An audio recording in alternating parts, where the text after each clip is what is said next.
welcome to GT Time. I'm your moderator, Kyle Bossman, and joining us as always is our uniquely talented and knowledgeable panel, including Brandon Jones. That's right. Daniel Bloodworth. Hello. And in the super seat this week, Andrea Renee. Hello. You came into town just to do GT Time. I did. Just for us? Thanks for having me, guys. Yeah, awesome to have you here. Oh, and of course, the lovely Ian Hink in the booth. Okay. That's all you're getting. Move on. Yeah, clearly that's all we're getting. Andrea, the question for the person in the super seat on this rotation is, what is your most recent big mistake, and what did you learn from it? I mean, could be a really big question, a really deep question. Mm-hmm. But the only thing I can keep going back to is that I finally downloaded Candy Crush. Like, Now? now I did it. Big mistake, guys. What drove Big you mistake. to finally, Don't after do it. like it's been out for years? Yeah. What drove you to finally do this? I was bored at an airport, and I had played as much Kingdom Rush as I could play for the day. And I was like, well, maybe it's not all that bad, because I saw a guy in the airport playing it on his iPhone. And I was like, maybe I'll just download it, see what the hype is all about. Oh my gosh, you guys, I'm in deep. This You is got bad. crushed. I was going to guess like a really long food truck line or something. But airport will do it. Yeah. So wait, the guy you saw at the airport, did he seem cool or did he seem rich? Like, what made you see that and be like, oh, I should do that too? Well, weirdly, he was like, I'd say like mid-40s, like in a business suit, like Yep. clearly like traveling for work of some kind, or just really flying to vacation swanky. And the reason why I thought about it recently was because my mom is playing it as well. Oh, okay. And so she was like obsessed with it, talking about how, she's got to get to like this like level 215 or something crazy. And I'm like stuck at level 38 or whatever, like really low level. So I was like, well, clearly there's some kind of strategy involved. There's a reason why King is as successful as they are because of this game. But it's a big mistake because it's a rabbit hole that you need to go down. You don't need to go down. Don't go down that rabbit hole. Don't do it, guys. So that is what you learned. The thing that you learned is that you should just not do it. Yes. Okay. Yep. So everyone at home, don't even try it. Also, you may have noticed if you're watching this podcast, we're trying some new things with our monitors. None of them are going to work. Everything's going to be bad today. They are all falling asleep. It's just a monstrosity. But, we're trying to make this show nicer to a viewer so that you could like scrub through it. If you're like, I don't care for corrections, I'm skipping through it, then you'll be able to do that. Which is Speaking of not caring about corrections. just a fantastic transition into corrections. Please begin corrections music, and I'm going to try this for one. There we go, corrections. You've got a lot of weird ones in there. Kyle, do it. Yeah. You want a high five for that? Like you're correcting Almost. things this episode that I don't even know when You we are said in them. control, Kyle. Okay, so here, I'm going to try to get through them pretty quickly. First of all, we got to settle the Lale Lule Lo. I'm going to read the wiki entry. This is on the Metal Gear wiki, okay? This is going to be it. Lale Lule Lo was a term automatically substituted for patriots. Government and military officials and others under the Patriots' direct control were manipulated by nanomachines inside their bodies so that whenever they tried to say the word patriots, their mouths would actually form the words Lale Lule Lo to keep the information secret. However, it is also thought that the term is simply trained into their operatives as known Patriot affiliates under their control, such as James Johnson, such as Revolver Ocelot, and Drebin 893, can talk freely to the Patriots. If you have a problem with that, go correct that wiki page. I don't want to hear about it unless you fix that wiki page. Can I explain to Andrea why I have a problem with that? Really quickly, No, and I'll go find the fix the clip, wiki and I'll bring page. it up. Okay. That in Metal Gear Solid 4, Snake says to Meryl over the comms, Patriots, and she replies, Lale Lule Lo. Yeah. But we hear Patriots, but she didn't, so why do we hear it? No, Meryl's Fourth just... wall, No. She's just got more nanomachines in her than Snake does. no. Yeah. That's not on the wiki for I'm sure. not even entertaining this as a topic of conversation. Okay, so. good. Moving on. PlayStation 4 Remote Play does indeed work at 60 frames per second somehow. Wait. Don't wait. We got to keep rolling. But that's what? not a correction. Yes, because I said it there's was no a- way it does. I said there is no way that works, and in fact it does work. Final Fantasy X HD is coming, so there is a PS2 game that's going to be on 8th gen consoles. Yes. Pikmin 3 had a long demo where progress carried over. I said Miyamoto would never allow anybody to play his game for 2 hours without paying. He did in fact do that. Oh, and okay, here we got to read the God of War timeline. This is from Tank59. Put a lot of work into this. In 2009, God of War Collection released. That includes God of War 1 and God of War 2, remastered in HD. Also had a demo for God of War 3. That was $40. In 2010, God of War 3 was released. That was a $60 release. In 2010, also God of War Ghost of Sparta released on the PSP for $40. Then in 2011, God of War Origins released. That includes God of War Chains of Olympus and God of War Ghost of Sparta, remastered in HD. That was $40. 2012, God of War Saga released. This includes the same remasters from God of War 1 and 2, released on the God of War Collection and God of War 3, and their same remasters of God of War Chains of Olympus and God of War Ghost of Sparta. That cost $60. And then in 2013, God of War Ascension is released, and that was a $60 game. The God of War Saga is the purchase there, man. That's Look the at that. purchase. That's what you got to get. That's the value. Wow. And then finally, this one came from Moonshine. This is something I was in the button remapping on the update for PS4. I was kind of dismissive about it. Yeah, you were. When I watched the episode from last week, I was like, that was like the bulk of the update. I wish That's I'd known really that before big. I started playing Bloodborne. And it wasn't just the button remapping. They also allowed you to change certain colors and shading in the menus for people who have colorblind issues. This is exactly what Moonshine brought up. You're right. This feature is extremely beneficial for gamers who have disabilities in muscles or hands, or who have only one hand. This update allows these players to enjoy games with more comfort. You're right. Why would I be dismissive about that? That's incredible. Because you're insensitive. Yeah. And corrections music. And let's see if we can do this. We're moving on to our first item. Nintendo Direct happened yesterday, on April 1st. Oh boy, it's been a long week. It feels like last week. April 1st, not a good day to actually announce news. Everybody it was should a take bad that day idea. But Japan. I went through all my email last night. I'm like, is this real? Is this real? I don't know. Which are your announcements? And then people will do the disclaimer, this is not an April Fool's prank. And I'm like, I don't actually believe you. For looking at what you're telling me, I don't believe you. So, okay.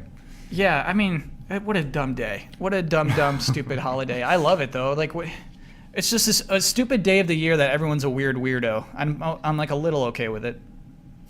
Yeah, No, you I'm did not. a prank. Not at all. Just me. I'm did a I'm way prank. down. There was so much hate yesterday for April Fools. It's just one day out of 365 that we can just not take something seriously. Just one day. Well, I just think that there's so few people who pull off a successful April Fools that it actually like works, because you're so on edge looking for it now that like everything you see, you're like, that's not real. It's got to be an April Fools. And I don't think I saw one thing yesterday that I was like, oh my gosh, maybe that's legit. I mean, did you see the selfie shoe?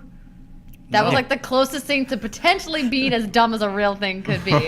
Essentially, like it's a shoe that has a slot in the bottom of it for your cell phone, so you can put your foot up in the air and take a photo of yourself with your shoe. That's an actual product. Like that could, you're right, because that one could sell. 100% that Right? could sell. Exactly. Though you're keeping your phone in your foot all day. That is weird. I guess you're No, extra you one. just put it in there when you're taking the photo and then you take it out. Oh, okay. Yeah. But I said, what if I'm wearing a dress? Then no shoe selfies for me. Well, you could be alone. You could be out in the wilderness in your dress, and then nobody cares. In right? heels. On a hike. in my shoe selfie heels. Before we do talk about this Nintendo Direct, I want to talk about something that happened before it, which I think is still bigger news. Oh, right. Zelda for Wii U was delayed 7 Mm-hmm. days ago. That's huge. That was a big deal. Brandon shrugs his shoulder like it's no big deal. I saw that coming a mile away. Are you kidding too? me? Come Really? on. Oh yeah, Of course. I will say I did not see them pulling the game from E3. Like even if they're going to delay it, I thought for sure that they would at least show something. But saying we're stepping out of E3 with Zelda, I think is a huge mistake. Because we've had Zelda trailers that have come out before that you then get the game and you kind of look back at that trailer and it's like, oh, they changed a lot. You know, like that boss looks a little different and they tweaked this and there. And so like, just show us something. Just show us, you obviously have more than you're showing. Show us that even though it's not like exactly what the game's going to be. It's like, just get us, yeah, it's weird. Yeah, I Just mean, back if you up. actually go back and you look at the early Twilight Princess stuff, I'm just like, this is just like some really random like test area that doesn't exist at all. But I think developers are maybe afraid of that in a way, because it's like the damned if you do, damned if you don't kind of mentality. Like, oh, the fans want to see something, but then if you put out something that's different than the thing they already saw, look what happened to Watch Dogs, right? So they showed this amazing presentation at E3, and then 2 years later, the game finally comes out, and people crucified Ubisoft for that, you know? So it's like maybe Nintendo is doing the right thing by not showing it. They probably are. I think it's a huge sign that it's very far away, though. That's, I think, Yeah. the sucky thing. That means it's probably more than a year away. Fall 2016? Early 2017? Hopefully. Yeah, exactly. You know, I think the way that Aonuma was speaking, he said, "Oh, we're finding new possibilities in what we can do with this game." Does that mean NX? I think it might be, right? Because where are those new possibilities coming from? You've had the Wii U for 2 years now, probably 3 because they More had than that, yeah. Right. Think of all the R&D they did for it. So, like, what popped up? Give us a hint. I feel like it's not really technology focused. It's more on just, again, how they were trying to redo the game design of how that works, and they probably, saw something in there that let them change things across the entire map. And it's like, okay, this is going to take longer than, just a tweak here and there. Open world co-op Zelda. Oh, co-op would be actually interesting. Nintendo is notoriously bad at online multiplayer, so maybe this is like the thing that they're like, we could add something really cool in and do multiplayer in an open world game and do it right. You think it's possible? It's very optimistic. That's very optimistic. Yeah, I guess mean, we I could don't know say- about optimistic, but I think it's a little outside of the box. I mean, really, the only game we've seen it in so far is Monster Hunter, right? Unless there's another one you guys can think of. Oh, like Wii- in that on side Wii of U. Wii U. I mean, their online for Smash has been better. If But you're that's doing not an one-on-one. open world game. Right, obviously. Yeah, I don't know. Yeah. I don't know what they're doing on. Even like Monster Hunter worked. I mean, but it wasn't. Nintendo didn't make that game. Right. Yeah, great point. Again, great point. But yeah, I mean, I think in terms of whether it could come to NX, I think it could very, very much be in the Twilight Princess situation, to where like even if NX is a ways off, like it could be a game that comes off on both. I think Nintendo needs to launch their new hardware with something huge. And this would They be have it. to. And this could be the one thing if they're not going to wait and do the next like 3D Mario. With the new console, I mean, you have to imagine that we haven't had one in a long time now. Like Wii U still hasn't seen, I think, a standalone Mario title. I mean, Super Mario 3D World was great, but I mean, I think we need like Galaxy 3, Yes. right? I just don't see what the rush is. I just don't see, I was not excited about that NX announcement at all. It's like, what? Why are you, we're not even close to being into this gen. Like, this gen hasn't really picked up at all. Like, I just don't understand why. The rush is, I would say, Brandon, they just came off the Wii. They just came off being the big boys. And then they had this Wii U. Right, that they rushed into. That they were like, we're the first in the next gen. And like, they're going to do it again. Like, they're like, going to come out with this little gimmick or something. And then like, here, like, the PS4 is just going to be killing it. And they're like, okay, that's cute, Nintendo. Anyway, business as usual. It's like, I don't need it. I don't need another Nintendo console for any reason whatsoever. Yeah, I need a Metroid. I need Star Fox. I need Zelda. I need the Galaxy 3 or some like. But maybe free they're roaming, realizing free that moving camera the Mario power game. of the Wii U is never going to stack up to the power of the Xbox One or PS4. And if they want a hope of competing in this new generation, they have to do something, especially if they want to retain any of their third-party partners, right? So right now, the Wii U is all first-party, with the exception of a few select third-party games here and there. Like I think the standout last year was Bayonetta 2, but I mean, what's that game for 2015? Right. And I mean, they even published Bayonetta 2. That Right. wouldn't have happened unless they put a ton of money into it. So Exactly. yeah, I see that, they're slipping. They could lose third parties altogether if they wait too long, I feel like, Brandon. What if this console is them changing gears completely? Because they're not a part of the next gen cycle. They're not a part of the race. What if they're just finally admitting that and saying, we're going all Nintendo all the time. We don't need anyone else. This is our new thing. We don't need cycles. We don't follow the trend. What do you imagine it as? What are you describing right now? I don't know. It'd be like The Wii, some- that's what you're describing. Yeah, it'd You're be describing some something other that's thing. groundbreaking and something people haven't seen. Like, I mean, the motion gaming we saw with Wii, like, revolutionized the console business. Like, Yeah. it really did. Yeah. And So- it's not concerned about power or frame rate necessarily. Like, it doesn't have to be a more powerful box than PlayStation. It's a Nintendo. I still think that Yeah. that vague NX announcement was really not even really meant for the consumers. It was just like, I don't think don't worry, we're not pulling out of the console business kind of thing. I don't think you can do it's that going to anymore. come any sooner than it normally would have. I think we got too many podcasts on the internet now for people not to hear about the NX, not to hear about, Right. oh, Nintendo has a new console coming. I think it's probably a mistake to talk about NX so far ahead of time. But anyway, let's talk about this Nintendo Direct. That was all the pretext. That was everything leading up into this. And so this was going to be a 48-minute Nintendo Direct. This was going to solve all of our woes. We're worried about Nintendo. Now they have 48 minutes of stuff that's coming. Everybody, don't worry. Here we go. April 1st. Here it is. Amiibos. Yarn, Yoshi, Amiibo. That's all that matters. They're so cute. I categorically just am not a fan of Amiibo. I don't think their functionality is good. I don't think Nintendo is making them a must-have item. But man, I want those yarn Yoshi I had the Amiibos. exact same thing. Can I- Even Ian? Yeah. Can I be on the other side of that? Suit Samus and the Yarn Yoshi are the only one. Yeah, be on the other side. What do you mean by that? I'm not What? down. I don't like it Why? because it's way different. Because now basically I in don't the like it. cards, like now basically means like on Tuesday Amiibo are gonna look like this, and then a year later, oh no, they look like this. It's like, yeah, don't uniform those at all. You know, like don't need to like we're gonna announce an Amiibo that's this tall. And you're like, great, that'll fit on my their shelf functionality isn't uniform. Why should their models be?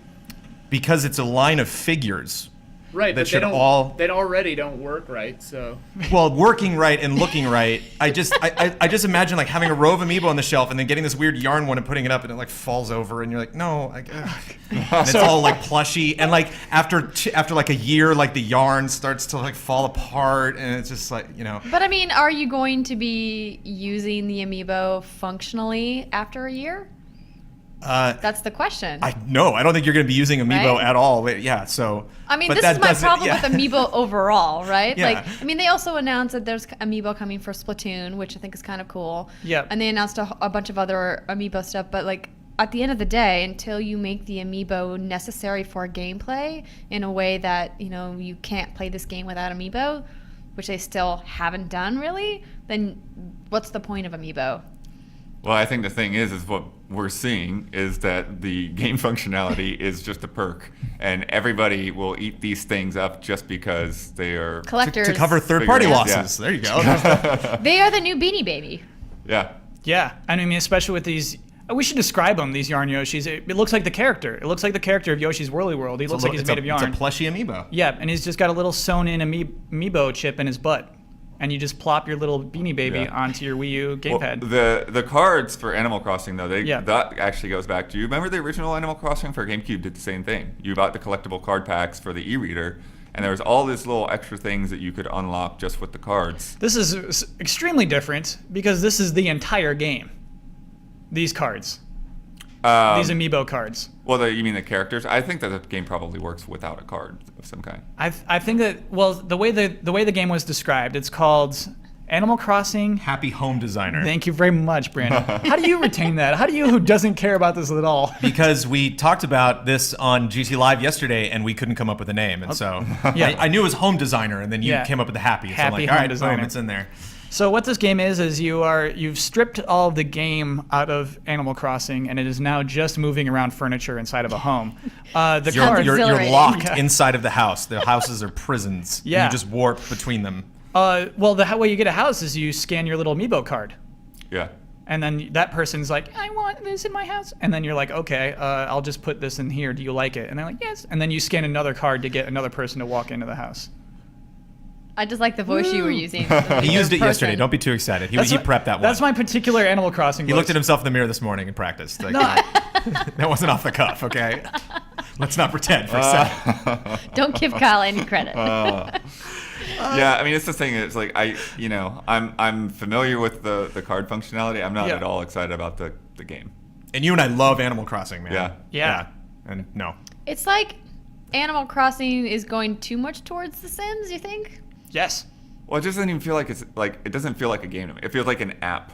It feels like an app. That's Like a really the good description. like the one that they put on the Wii U, the little plaza thing with Mm-hmm. the tree in the middle. And it's like, oh, you can see all your Animal Crossing characters in HD. And it's like, okay, that's cool for like 5 minutes, and then you never need to go back to it. Yeah. What it feels like is a money making scheme. That too. That's all it feels like. That's a lot of this stuff. For which- Nintendo? Yeah. Well, they need all the monies Nope. Yeah. Which leads to the Which leads to the Animal Crossing track and Mario Kart. That's what you were talking about, right? no, I was talking about the Mi Plaza thing. Oh my gosh. VIP room. $4.99 for each of those like Me games?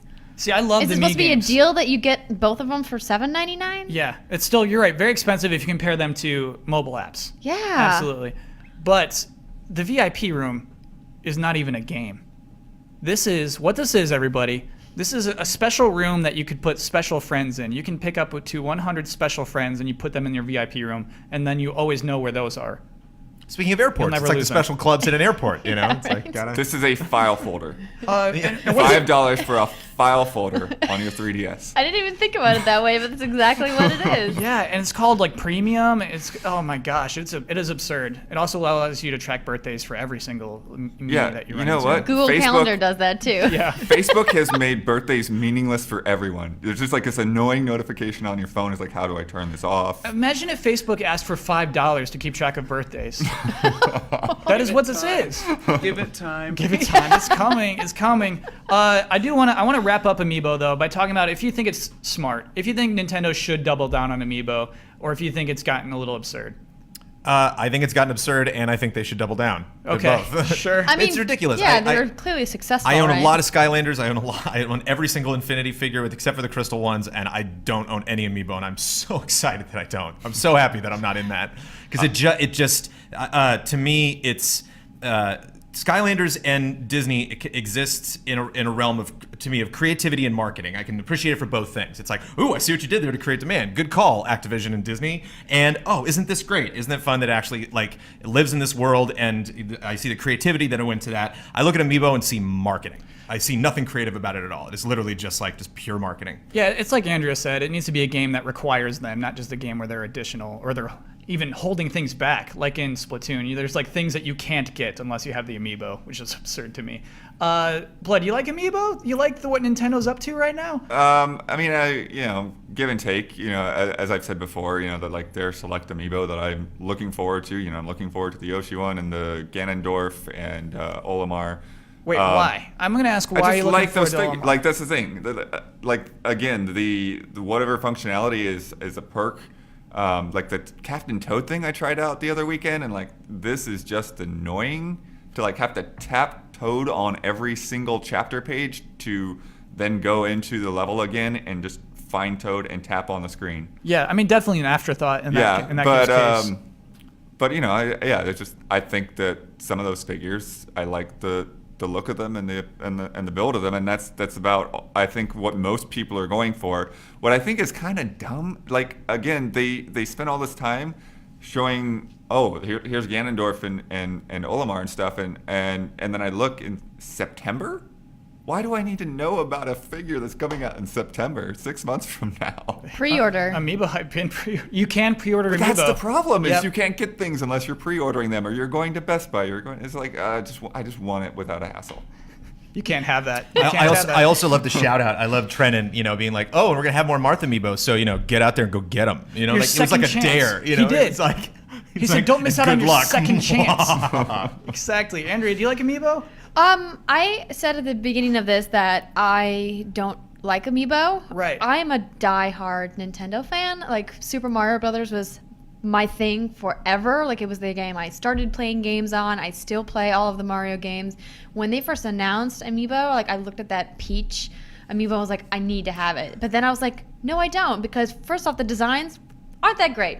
I'm saying it. Yes. They're not that great, especially when you stand them next to an Infinity figure. It does not compare in quality as far as a collectible toy is concerned, and the functionality just isn't there. And I don't even remember the last time I picked up my Wii U gamepad, because when I play on Wii U, it's rarely with the gamepad. It's Using usually the with the Pro. Pro controller. Yeah. So it's just like I don't need these, but like I said earlier, that Yarn Yoshi amiibo may just be the thing They that did gets it. me to buy, because I love Yoshi. He's so cute.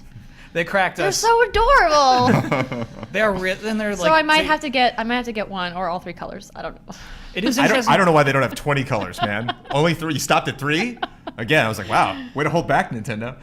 The other colors will come. That's 3 is the starting. But there'll be a 4th. There'll be a completer color. Yeah. Oh my gosh. Like Black Yoshi. I think it is worth mentioning really quick. That game was delayed till fall in the U.S. probably I missed that. Probably because Zelda got bumped, and that's pretty frustrating. The idea of delaying a game just to pad out a schedule as opposed to like make the game better. Do you think that that's why they did it? I do think that's why they did it because apparently it's still coming out earlier in Europe. Oh, really? Yeah, so exactly. That's I hate nasty. that regionalized stuff. Yeah. But I can't really. I shouldn't say that because here in the States we get pretty fortunate with releases a lot of the yeah. time. So sorry, world friends. Yeah, imagine like our Australian podcast. If we live in Australia, They hate us. We're talking about games from 3 months ago. Yeah, that would. Oh man, and their games are so expensive. I always have such feelings for Australia for some reason. I do want to talk about the things that made me happy. It wasn't all bad news. Shin Megami Tensei Cross Fire Emblem is real and it had a huge trailer. None of us recognized what that I was like, Yeah. what is happening on screen right now? Yeah, I want to get your impressions. What do you think of that game? Do you think this is a big announcement? It was such a flurry of, like, I even went back and watched it. Like, I don't know what to think of the game itself. I mean, it feels like it plays more like a Persona game than a Fire Emblem game from Absolutely. the battle screens I saw. Yeah. But, you know, the Fire Emblem stuff is, you know, because Fire Emblem in a way, it can be kind of plain and straightforward. You know, like it has a good art style, but it's not trying to do anything like really crazy high fantasy or anything like that. But like this is like very ornamental like characters and lots of extra details on them and that kind of thing. But yeah, I don't know. It's interesting. I have no idea what it's gonna play like. There's weird stuff in there that like didn't even feel like either game to me. Like where you see like with the girl randomly in her bra or something. Like what's happening? That was a bad idea. That was within the first 5 seconds of the trailer. You just see like some girl stripped down to a bra and panties. I mean, maybe it was a good idea. I don't know. You know what's funny is so sometimes I'll go to YouTube because we're on posting all our videos on YouTube now, and I'll check my stuff. I'll check a Final Bossman, and you can see retention, and I wonder what the retention is like. I wonder if they gain or lose people during that moment of a trailer. I think it's interesting. You talk about Cross, and it's Tekken and what's something got crossed? What was Street Fighter. Pokemon. Yeah. Oh, Pokemon too, yeah. Oh, sure. But With Pokemon, so yeah. to me, I always think back of like the Flintstones meet the Jetsons meet the Flintstones, the Jetsons meet the Flintstones, and it's like you take these two properties and just slam them together. But like that's not what this is. This is like you kind of take or this is what it appears to me to be. That's kind of you take like the essence of both of the franchises and then make some weird new thing. Yeah, in this case, a lot of essence of one and just a little pinch of the other one is probably really what we're about to see. So does that bother you? I don't have a lot invested. Between the two, I would play Fire Emblem if I could play a Shin Megami Tensei game or Fire Emblem game, Yeah. just because I hear amazing things, especially Awakening on the 3DS. I don't know. I think it's kind of encouraging though. It looks like it looks like a big RPG. It looks like something that a lot of money was invested in. I mean, but how can you tell that from the trailer? It just looked like a music video to me. Literally, like I was watching it and I saw like a screen with a HUD and I was like, oh, is that gameplay? And then it was gone. Yeah. And then I saw a screen with another HUD and I was like, oh wait, more gameplay. No, gone. Then some CG. Yeah. It Yeah. was almost all like CG or cinematics or whatever you want to call it. It didn't look like gameplay. So I didn't know what was going on. I don't know what kind of a game it's going to be. The screen's... Brandon's Oh, distracted there we by the go. screen. Came back. Don't let that distract you. Imagine people listening to this, as a podcast or on their drive to work, and they're just listening to us talk about Shin Megami Tensei, but then they realize that everyone sort of starts finishing sentences nervously, and they're like, "Is that screen still?" You gotta You're ignore bringing it. more attention to it than I did, Kyle. I gotta You're call the one it. who started this conversation. I calls them how I sees them. Yeah, what I kind of, it almost felt to me in a way as if the Fire Emblem characters were being summoned into the Persona I think world. that's exactly how that works. Yeah, I'm very excited about this game. It might be Definitely the best part of that stream. I mean, Yeah. a brand new game announcement, especially something that they talked about a while ago, is clearly the win for a direct. That's what you want, Yeah. I noticed, like, it's funny. I noticed, like, because you and Damiani were commenting during the stream. Yeah. And whenever something would go to black, and Damiani would say, "What's this?" I'm like, "They got him. That's it. That's what you want. You want that moment of like, okay, what's it gonna be?" And so That's the fun of watching something live. You're Yeah. right. That cut to black. You're 100% right, Brandon. I do want to move on. Let's talk about Halo 5. Got a release date this week. Mm-hmm. I'm sorry. I gotta call it out again. Every time I switch slides, Brandon looks back at the TV, smiles. He's really excited about what's happening here. on me, I see it's quality control. Yeah. Just making sure everything's working right.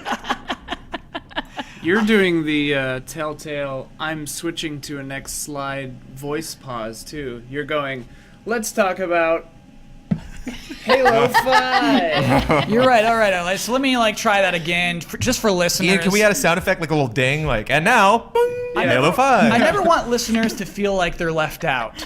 So I'm going to do another transition just for you, the listeners. The next segment behind door number 2. And now, ladies and gentlemen, we're going to talk about Halo 5. October 27th is the release date for this game. Actually, a little later, traditionally, for a Halo game. Not probably something worth talking about. I guess what is worth talking about is hey, is this announcement of release date good news? Can we celebrate this? And that they announced it during a TV show instead of at a gaming event. Yeah, was it during The Walking Dead. Yeah. Oh, it was during Walking Dead? Yeah, those Oh, trailers crazy. went one after another. Nobody Different- watches that different show. commercial breaks. Especially gamers. What? That is a big deal. You're right. That is a mass market, right? Isn't that? Is it? I'm not sure if it's still. Is it still the most watched show on cable? Walking Dead. It's up there. Yeah, I don't know for sure where Walking Dead stands, but I mean, I think that putting it on something like that, announcing it on television, that's basically saying this game is not going to get delayed, or it very much should not be, because you're putting that date out there for everyone to get burned into their brains. Yeah, well, I mean, we saw the, multiplayer beta in December of last year, and that far out, I mean, we're talking almost a year in advance of the, retail launch. That to me means that they are in a really comfortable position where they're ready to show that much of the game, and we're probably going to see even more shown at E3. Hopefully, a long section of gameplay from the campaign. Right, which we've seen 0 of so far. Yeah, I mean, these commercials basically are the most we've seen of it. And they're live action. Yeah. We've Yeah. still seen nothing. It's actually very strange. If you haven't seen them, it's 2 different perspectives. Locke is the other guy. Yeah, Agent Locke. Yeah, Agent Locke, Master Chief. So when one of them, Master Chief's walking up to Agent Locke with his belly full of blood, and he's like, "I'm gonna finish the fight." And then the other version is Locke walking up to Master Chief, like, "You didn't finish the fight." And so you're watching 2 different Not quite that perspectives. way. Yeah, exactly. But it's kind of cool. I think that's a neat hook. Did you actually like the campaign? Is my question for the panel. Brandon, did you like these? Did I like the the trailer campaign? Yeah. Yeah, I think it's interesting. I don't. I just have a bad perspective. You shouldn't ask me about this because I just don't care about Halo But you're anymore. the king of trailers. Yeah, but it's I think I really don't have an opinion. I'm really just kind of lukewarm, like, okay, it's there. No, Did you not watch them? Is that what's happening? No, I did watch. Well, there's 30 seconds each, yeah, I did make some time in my day to watch both of these trailers. No, Brandon, I think it's interesting, even when you don't have an opinion. What did Halo do to lose you, man? I'll tell you this. I think it's a weird ploy to be like, oh, remember this whole Halo series? Yeah, this other guy was there. It's like, no, he wasn't. You thought of that now. You didn't think of that a long time ago. You're afraid You to didn't lie. think of that before Halo 4, during Halo 4. You thought of it after Halo 4. Then now it's like, oh, let's add this guy to the campaign and pretend he was there the whole time. And then this new guy that you don't know, he's relevant. And it's like, he's not. I don't care. I don't care about Agent Locke. I don't know who this guy is.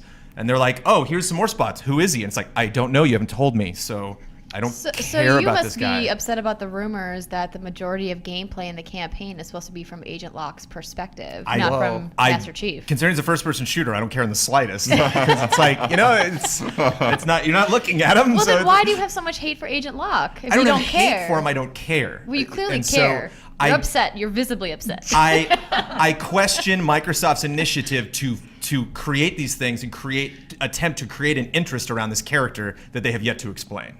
So you didn't watch the series Halo Nightfall, because that was their big pitch with the Master Chief Collection. They said, listen, you buy the Master Chief Collection, we are going to put these terminals in the revamped Halo 2 that's going to provide narrative detail as to what's going to be happening in Halo 5, and if you want even more backstory to give you details about what's going to happen with the narrative in Guardians, you need to watch Halo Nightfall, this digital series we did with Steven Spielberg, right?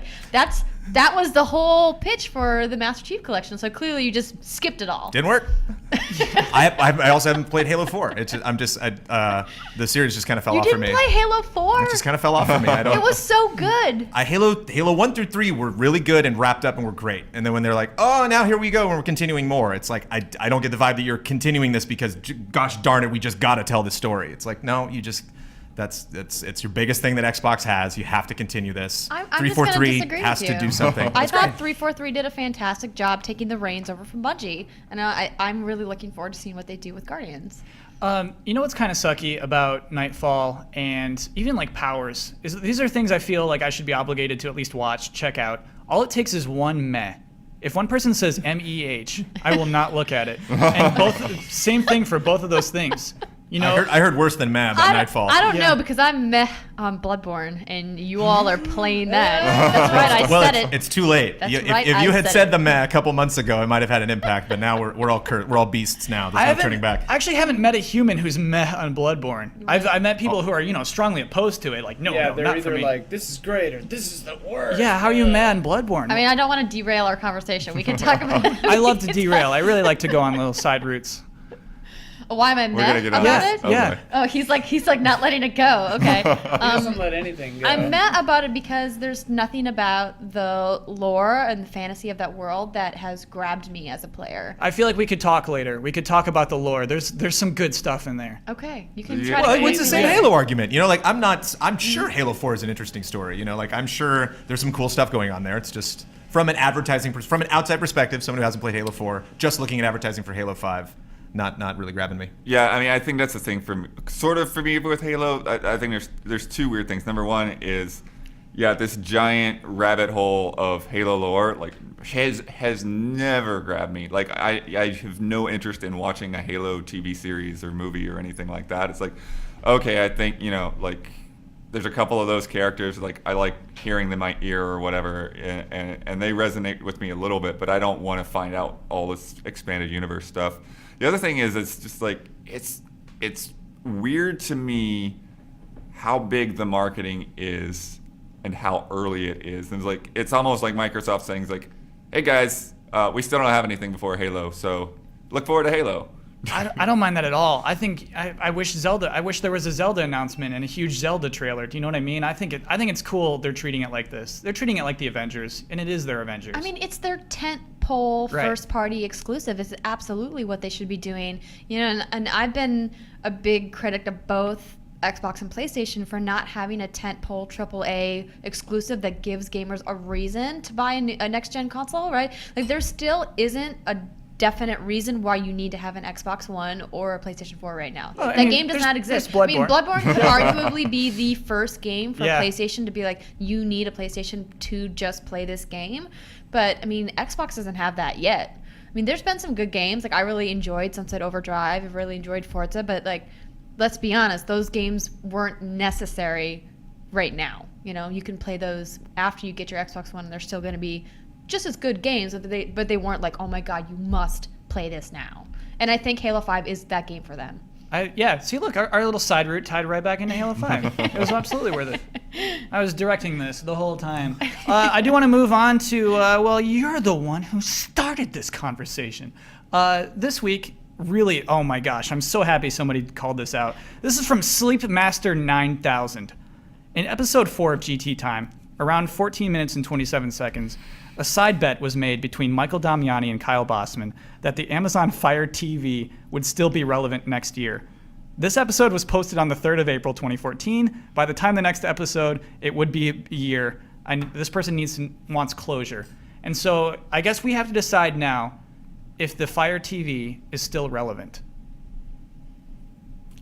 I would say yes. I would say it's definitely still relevant. Amazon is making a big play to do more development, both in video games, but also in original content.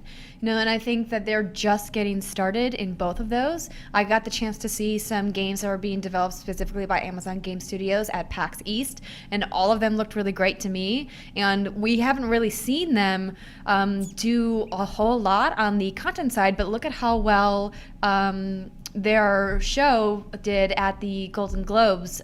Transparent.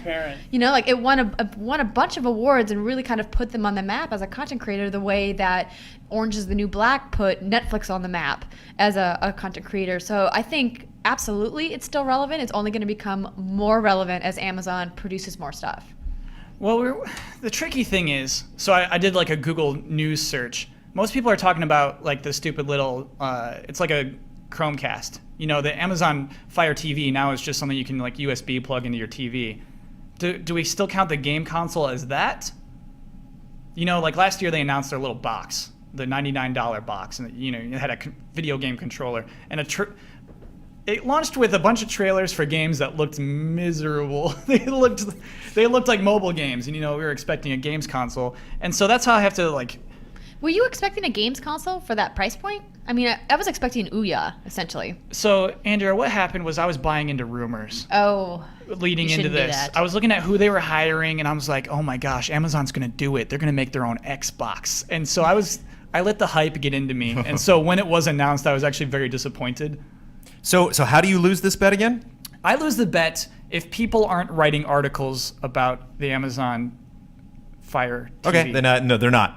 Well, He's right. I mean, I did the news search, and they're not writing articles about it. I mean, but like a news search, I mean, they haven't announced news for Fire TV. People aren't writing news stories about Apple TV or Chromecast, but Yeah, those are still relevant. But like, if we did a news search for PS4, it'd go bonkers. If we did it for, you know, oh, Ian's got some input. What's up, Ian? I was just gonna say, as a game console, it was never ever relevant at all. Right. But as a TV, True. like as a Roku set-top box or a Chromecast, sure. But Well, that's not what you were talking about. So, yeah, but that's what it is. Were you Right. literally you made the bet that Miles it's going to is be a wrong. relevant video game console? Because if so, why did you make that bet? sometimes, so what happened was Damiani proposed the bet, and when Damiani proposes a bet, I can never turn it down, even if I don't believe in it. So Okay. Damiani said it's not going to be relevant. I agreed with him, but I'm like, I'll take that bet. I'll take you down. So, Ian, you are the official judge of GT Time. What is your judgment? You're dead in the water, baby. It's Okay. over. The Amazon Fire TV is not relevant. You heard it here first, and as a result of that, I have to officially state that Bravely Default for 3DS has sold 80,000 copies and no more. And that is a fact. Is this true, or you just have to let people know that? That is what I have to say. Oh man. I'm proud of you, Kyle. So there it is. Let's move on to another comment. This is from this is from Delcast. Actually, I like this question. Do you think there is a value in franchises and mascots today? I personally like things that end, but for publishers, it is clearly a much more appealing approach to have a more steady stream of known revenue. Should video games avoid franchises and iconic characters to provide more significant experiences?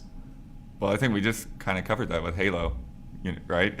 So the answer is no. They shouldn't abandon franchises. No, absolutely not. Well, I don't know. Brandon says yes. Get rid of Master Chief. Isn't that what you're saying? I don't say get rid of Master Chief. I say Master Chief pays for the party. Yeah. Master Chief Yeah. allows games like Ori and the Blind Forest to exist on Xbox One.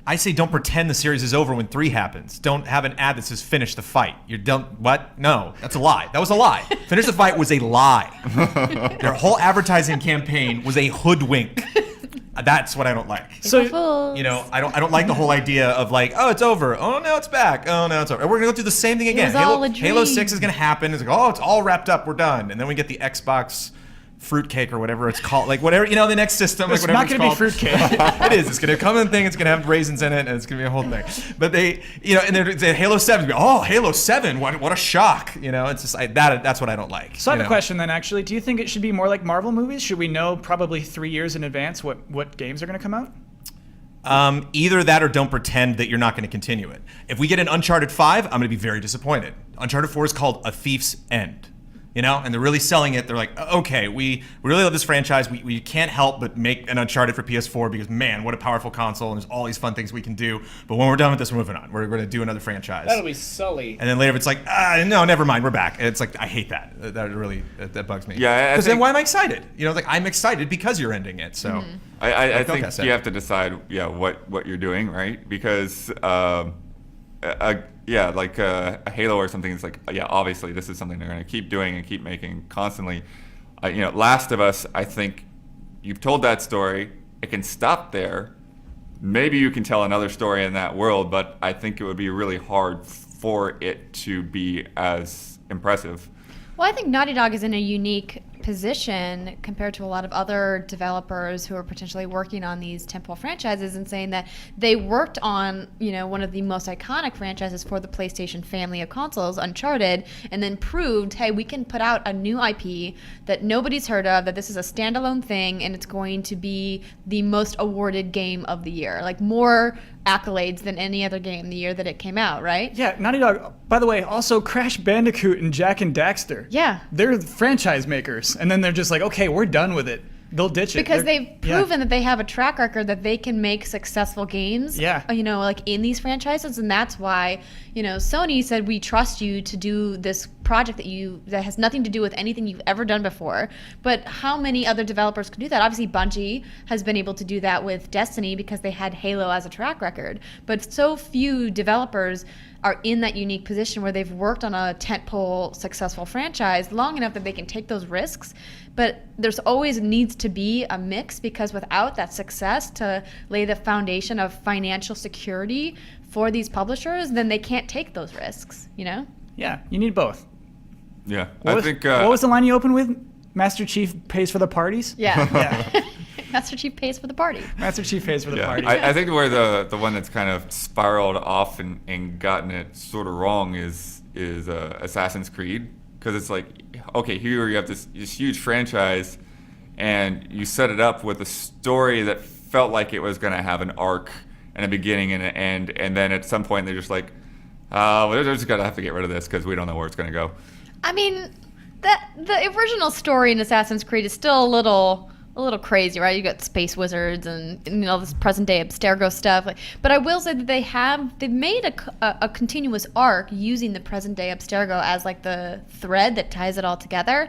And if you guys are fans of Assassin's Creed and you haven't played Rogue, you should play Rogue because it ties up some stuff, and then the new games are going to tie into it even more. Even what I saw in Chronicles, the kind of standalone 2.5D games, the China one, yeah? yeah, they tie into present day Abstergo as well, and I'm really interested to see where they go in Victory. I mean, I know they haven't really talked a lot about what's happening. I'm quite frankly not interested at all in this London story, but I want to see where they're going with present day, because that to me is still really exciting, and I know a lot of Assassin's Creed fans are excited about that, but I feel like they're making it smaller and smaller. Yeah, that's part of the gameplay every year, which is kind of, I don't like that choice. An interesting thing about that series, I think, is that they don't even show the present day stuff in any of their trailers or in any of their E3 because demos. it's super top secret. They barely Yeah. show the present day stuff in Unity. You can't, Yeah. you can't talk about, when you go to these events and get the chance to actually talk to the people who work on the game, like PR has that on such lockdown, like they are not allowed to say anything about present day at all. That's so strange, and that's the part you care most about.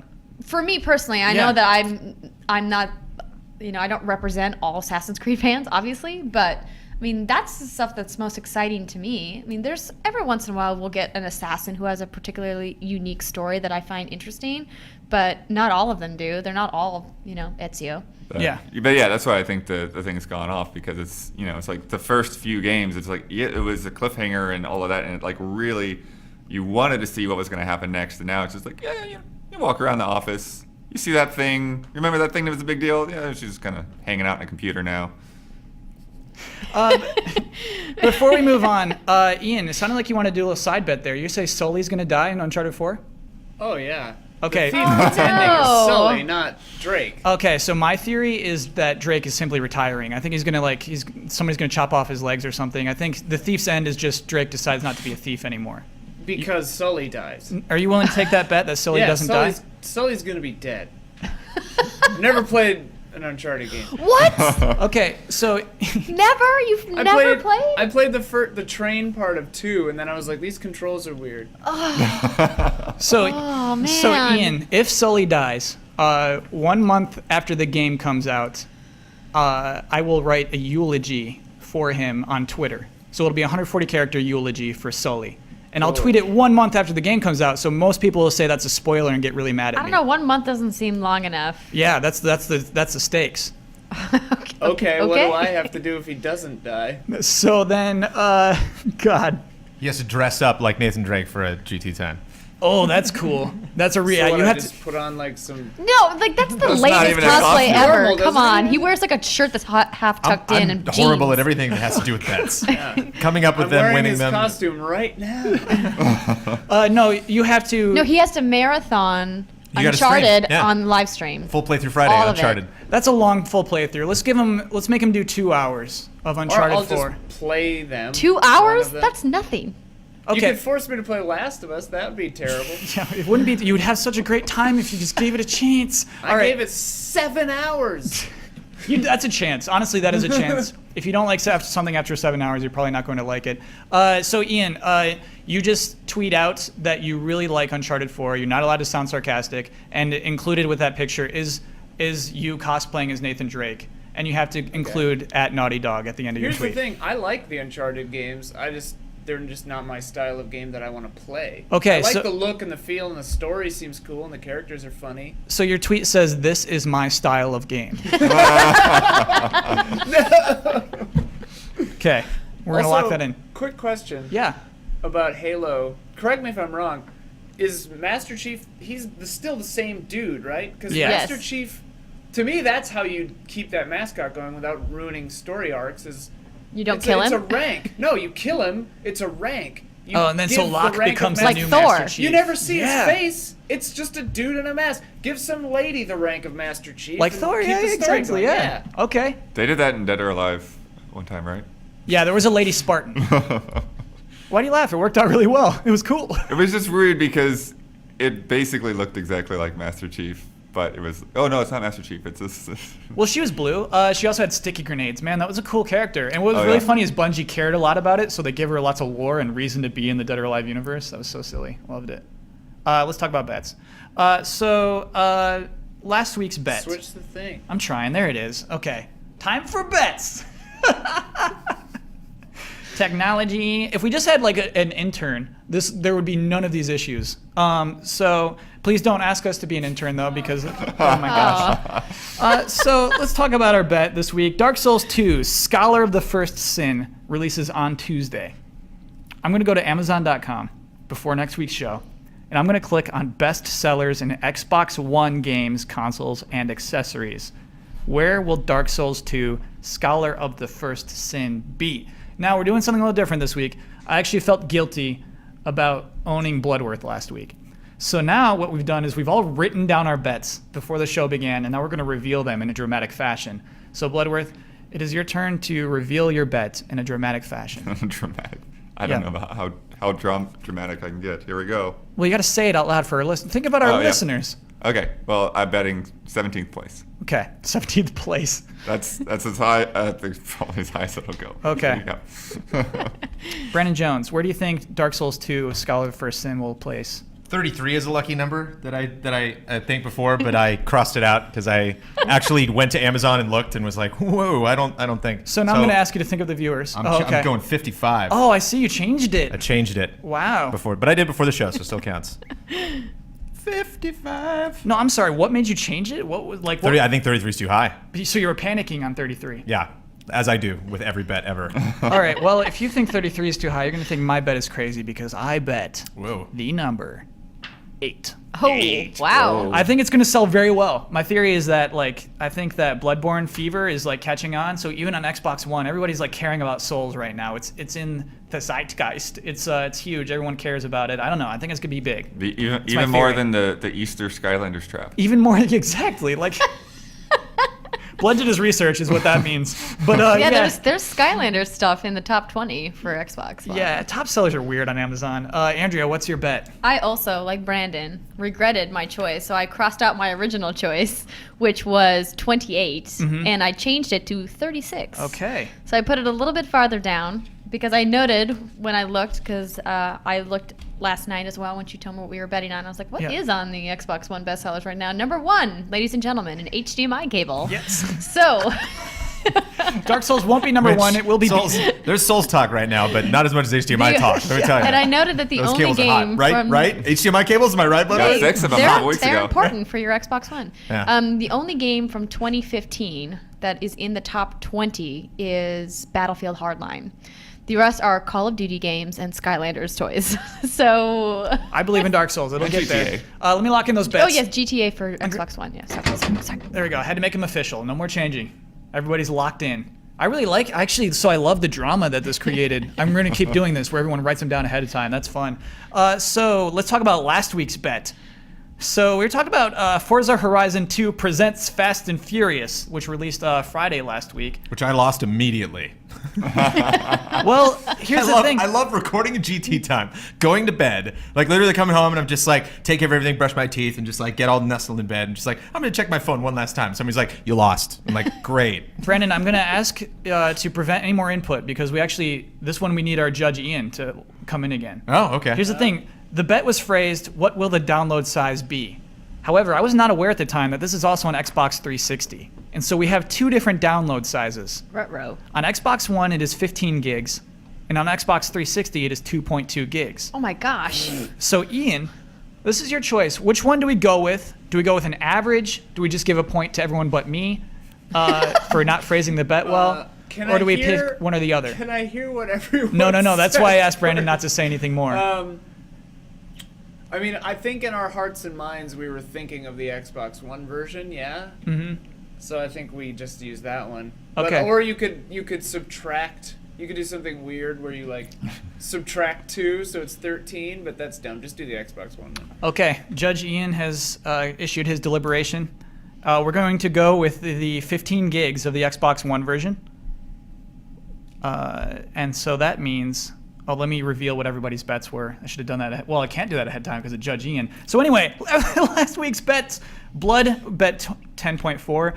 Brendan Jones bet 2. You would have been right on the money. You would have been right on the money if we're talking about Xbox 360. Sorry. I bet Living in the past. 10.5 to Hose Blood, and Elise bet 3.5 in the Super Seat. So that means that I win that bet the dirtiest way possible. Gotta admit, I don't feel good about that. You've been hosed. Bloody got hosed. So that brings our points. Super Seat has 4 points. Bloodworth has 5. Brandon Jones have 1. And I have a dirty 3. So what that means is I have the opportunity. Everybody looks at the monitor again. I have the opportunity to promote any video I want on GameTrailers.com and close us out. I didn't even prepare a video that I want to promote. I have one for you if you'd like. Please, Andrea. Yeah, we barely ever get you, so please, what should we promote? Well, I just did a preview of Assassin's Creed Chronicles China, a game that I'm very excited about. It seems from other previews that I've read that other people are also excited about this looks game. cool, yeah. Even if you guys are not Assassin's Creed fans, or if you maybe have a little franchise fatigue, I highly recommend checking it out. It's only $10. It's part of the Unity Season Pass if you bought that. I mean, and for the gameplay that you get, it's absolutely worth that price. So I'm really, really looking When's forward it to coming? playing it. I forget. I've read the script and I April forget. 21st. Oh, cool. What makes your preview good, though? What makes this actual video really good? All of the gameplay that you see is me playing. It's all direct feed. Do you feel pressure when you're capturing a game? Absolutely. Yeah, me too. All the time. And with a game like this, since it's a brand new game, it's not as much pressure. But if I'm playing, say, Dirty Bomb, which I played for another preview event that I went to, and it's a PC arena shooter, which I'm terrible at, Yeah. then there's I ask the dev usually hey, could you play a couple rounds for me so I can capture you playing instead of me playing? But then on the other side, are there times where you do something awesome and you're like, yes, I got to write that down and that has to be in the video? Yeah, absolutely. I have a totally random question for the table that Yes. I bet no one will have an answer to. Okay. But I got one, Okay. which is why it's relevant to me. Andrea, do you remember the first game you ever played that was recorded? That you knew what I'm doing right now is going to be used for a video later. Oh, man. I know mine. Brandon, start with yours. Grand Theft Auto 3 for the PlayStation 2. Recorded on DV cam tape. So were you Back sweating? in 2001. I remember it was super weird. I remember I loaded up this point right by the hospital on the first island, and I turned right down the street, and all the other guys, my co-founder Jeff Grotz of GT, everybody was behind me don't screw up, Jones. It was this way before streaming and stuff, and it was just oh no, I have to really be good at this. Not just because people are watching me, but because we're wasting tape. I actually remember mine. I worked on GTTV at the time. We were doing a segment that was the top 5 weirdest crazy games. And one of them was Muscle March on the Wii. This is a game where very sexual, muscular men are running around with each other. And a panda. And a panda. And you have to match their poses with the Wii remote. And I was stressed out on my mind. I think I was swearing at the TV. People were wondering, like, because I'm still Silent Kid at this time, like, what is this kid's deal? What is wrong with him? Should we help him? Like, no, nobody helped. And so I was capturing that game. Boy, it's hard. And so I found an exploit where if you hit start, you can change your pose, and then when you unstart, you're in that pose. So I like. Which isn't good for capture, though. It's not good for. It's awful for capture, but I felt so good for beating the game. Didn't get it. Yeah, Blood. Do you remember yours, Andrea? I think if it weren't for the stress that you were talking about, I probably wouldn't. But I do actually remember being stressed out, so I think I've got it. It's when Jeremy Hoffman Yeah. hired me at G4 for Cheat. I think one of the first things I had to do was something for a Samurai Warriors game. I think it was 1 or 2, something like that on the 360. I'd never played any of those games before. I thought they should be really easy, but for some reason, it was just kicking my butt. And I was just stressing. I was like, I just got this job to play video games, and I can't play a video game right now. What the heck is going on? So yeah, I'm pretty sure that was it.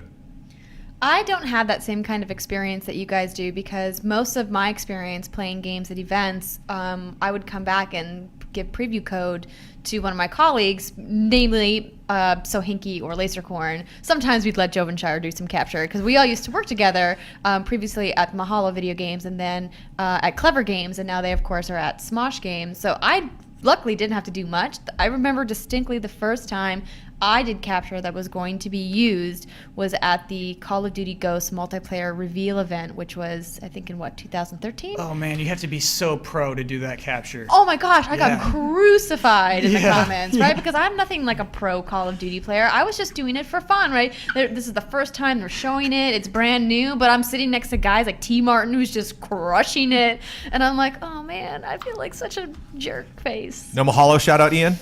Not like Mahalo. I worked at This Week In. Yes, Oh. sister Andrea, company. sister Oh, okay, Same sorry. room, doing what I'm doing right now, Ba-boom. operating a TriCaster. Full circle. Wait, that's weird. No, hold on. This is a strange connection to me. You didn't know about this? No, I knew you had a weird past. So what? A Gets shadowy weirder than patch. that. Okay. So hold on. You worked in the same building with Ian? We worked on several shows together. She produced shows that I TD'd. Whoa. Yeah. So what is this like right now for This is- both of you? It's great. Very It's uncomfortable. like a walk down memory lane. Yeah, no, he Back would in TD the the show that I business. hosted, This Week in Video Games, that I hosted with Jessica Villarreal. And it was great. A lot of people think that, like, I haven't been working in this industry for that long, but it's been a while. Did Ian Been a back while. then have a sense of authority? No, unfortunately, because he had Jason Calacanis to deal with. Uh-huh. Do I dare say he's like Voldemort? We could do a Yeah, whole don't podcast say on that that name guy. out Don't say his We should name. say that for next Worst week, man. human being Apparently, on the planet. oh, really good Wow. stories with that. Really Ian, good stories. though, hardest Human worker on the trash. team. Really great, super thanks. talented. Yep. So, Matt Robb was there too. Yep. Wow. No way. So Yeah. okay. It's everybody. I'm sorry. Before we can end the show, I need one story about Voldemort. Like we need to know why this guy is Oh, called I Voldemort. have I refuse. I can't. have a I've blocked couple- him everywhere in my I have life. a couple of great ones. Give us one. Give us one to close out the Oh, show. They're two. They're real quick. You do Give me- realize this is going on the internet, Yeah, right? it's fine. Yeah. He once quoted Glengarry Glen Ross to me, not realizing that Alec Baldwin's character is the bad guy, but he said to me, "You drove here in a Hyundai." I was like, "Honda, actually." And he goes, "I drove here in a Tesla." And then he like tapped my face and walked out. Ooh. And I should have just been Oh. like, "What?" Oh God. The face slap. you That's go. what have. Oh, that would have really made me Voldemort steam. drives a Tesla. No, weren't you the one who told me that you guys played a game? Was it Jason or was it Hitler? The people that work there now play that game. I had nothing to do with They'll it. like say quotes and like, was it Jason or was it hard to Hitler? tell. It's apparently impossible to tell. Thanks, guys. Everybody, thank you for sharing your stories. That's what makes a podcast to me. So yeah, the video to watch is the preview of Assassin's Creed Chronicles China. Awesome. And then also, thank you for watching, everybody. Our Twitter names are here. Andrea, what's your Twitter name? At At Andrea Andrea Renee? Renee, yeah, one Cool. E on the end. Okay. Daniel Bloodworth. At D Bloodworth 2. Brandon Jones is at Game Trailers VO. Still, he's committed to that. For now, yeah. Okay. Well, and I mean, I'm he is the at voice. Kyle Bossman. At one point, Brandon was like, I don't know, I don't like my Twitter name. I don't think it's professional and cool. I was told at Dice that I have a bad Twitter name. Wait, who said you have a Who said bad that? Twitter name? Did I say We that? were Dave Oshry. we were handing out stuff, and it was like, "What is it, Game Shows Video?" And then I like walked 10 feet from the table, and like he like told the table, he's like, "That's a horrible Twitter name." And I was like, "Oh." So I reserved one. Dave, why did you say that? So I know, and I've never really been the same since. So I reserved one that I like that Man, if I we're ever have just- to change it one day. We're just dishing on people in this episode. We're all Yeah. gonna get flamed. Who else can we throw You under know, the you, bus? you don't have to reserve it. You can just change your Twitter handle. Yeah, but we have. I mean, what we just did now, we put it on screen so people watch old episodes and they go to that, and it doesn't work. Man, I'm gonna have to change the lower. And my last name is Jones, so I don't get cool last names like Bosman, Renee, that I can actually like get my full name. Yeah. You know? Hate you guys. Oh. Yeah, you had to get into Twitter early, like we did. Yeah, you had to get in there early. That was way late. I think I was in there. 2008. Yeah. Yeah, I got Bloodworth on the original Xbox when Amazing. Xbox Live first launched. Nice. Yeah, Bloodworth. Can I tell you, while we're talking about history, when I was watching you play a racing game, I thought that Bloodworth was the name of one of the characters in the racing game. It took me a really long time to realize that was your actual last name. It's a great last name. Yeah, I'm it's jealous. a really good last name. All right, everybody, thank you for watching this, for putting up with our weird stories, and we hope to see you again next week. Thank you.